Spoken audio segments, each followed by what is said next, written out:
Nagaa waaqayyo waaqa jiraataa bakkaa fi kallattii iddoo isin jirtan hundumaa keessatti isiniidhaaf baay'eetu hordoftoota iddoo YouTube jalatti kan argamtanii fi argamuuf kan jirtanii. Egaa akkuma beekamu yeroo darbee Seedoonii barbaadamaa jira jettee turte jechuudha Caaltuuni. Sababni isaas immoo egaa yeroo ajjifanaa wal lolaa turan sana billaadhaan akka waraanedha jechuudha. Edda kaameraan dhaabateen booddeetti. Haa ta'uyyuu malee amma immoo qabamee mana hidhaa jira jechaa jiru jechuudha. Dhugaa dubbachuudhaaf baay'ee nama gaddisiisa jechuudha.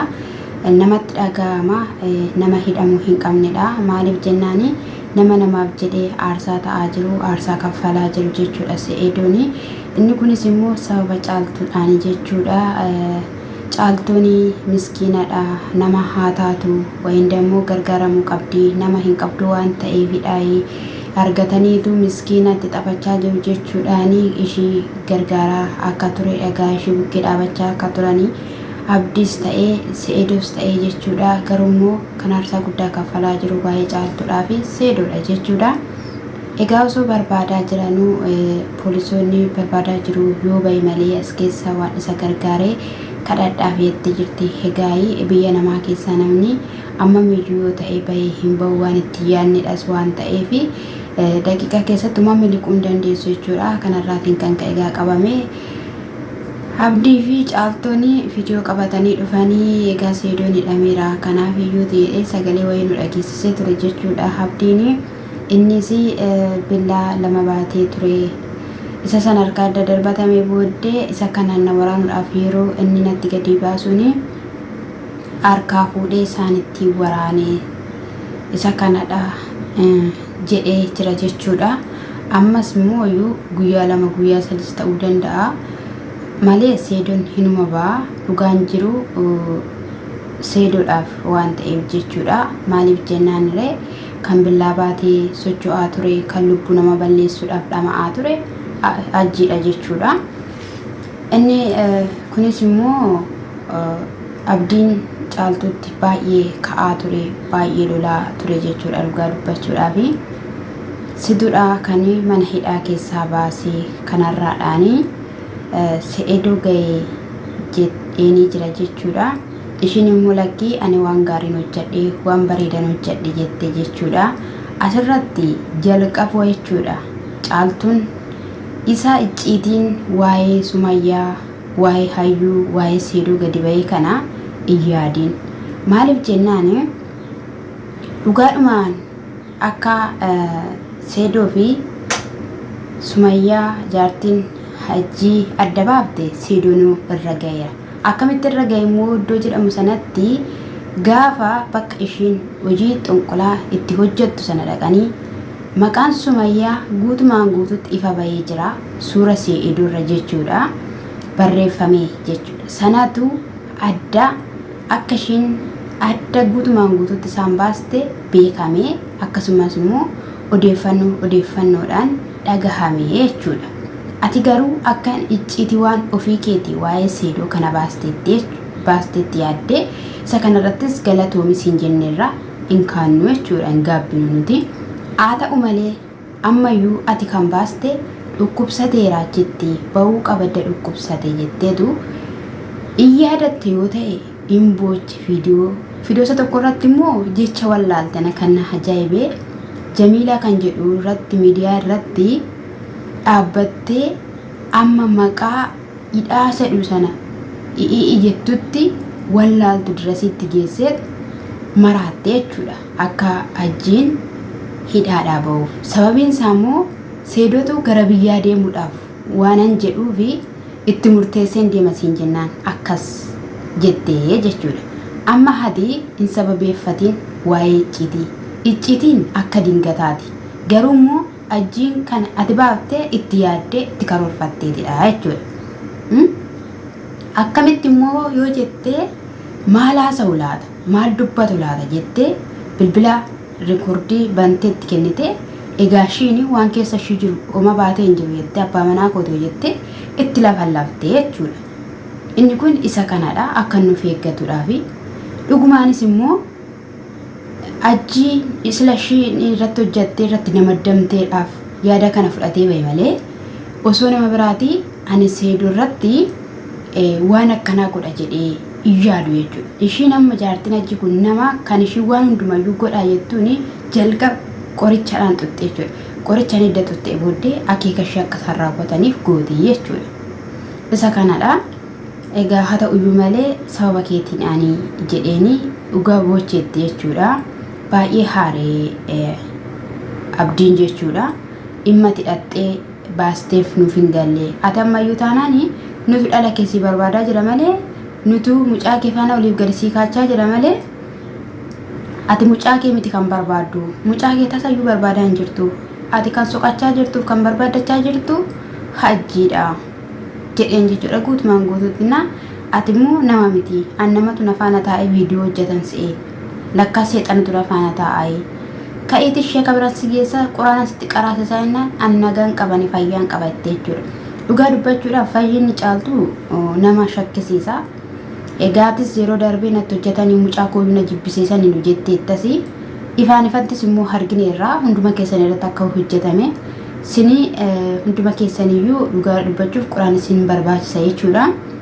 Maaliif hojiin jinaa kun sinirraa diigamuudhaaf jechuudha. Keessammoo caaltuu irratti baay'ee dhuma kanii kaayeffatamee kareeffatamee akka dhala kee jibbitee xireeffatamtee dhiira jala kaattee gatii baastee namni sitti kolfu kan sirratti hojjetame jechuudha.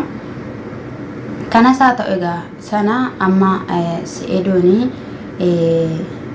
bulchaa biyyichaatti naa bilbilii jedheenii jira jechuudha abdiidhaani. Abdiinis immoo egaa hin bilbilaa fi wanti hundumtiyyuu kan adda ba'anii nokko sababa ishiitiidhaan yoo ishiin jettullee guyyaa gaafa inni qalabatii ayyuutti godhatee kaaseetidha Sumayyaanii kan seedoo irraa abdii kutachuu jalqabdi malee isa kana mitiin sababeeffatiin jedheeni. Egaa namoota gurguddoota namoota hundumayyuu poolisoota kan jedhamanii hunduma isaaniiyyuu akka seedoon beeku odeeffamee jira dubbatamaa jira jechuudha. Isa kanaafiyyuuti rakkoon tokkollee hin jiru hin ba'a jechuudha. Dhugaa dubbachuudhaaf hin ba'a. Maaliif jennaan yakki inni hojjete hin jiru kaa badalli inni hojjete hin jiru kaa jechuun seerris immoo nama si ajjeesuudhaaf sitti deemu harka kee dachaafadhu deemi kan jedhu jiraare osoo itti yaadeetti karoorfatee inni aleelaa yookiin immoo ari'aa jira ta'eera ta'e eeyyee hidhamuu mala. Garuu immoo isa toon taane ajjiidha jechuudha. Amma hidhaa irratti rakkoo jechuudha. Madaa sabaatee hidhaasa sana keessatti tortora jechuudha. Ajjiin seedoon garuu ni ba'a jechuudha. Yaanni biraa immoo Sumayyaanii yaada jijjiirratteetti. Guyyaa kaleessaa viidiyoo yeroo isheen gadi gallakkistu argeen ture jechuudha.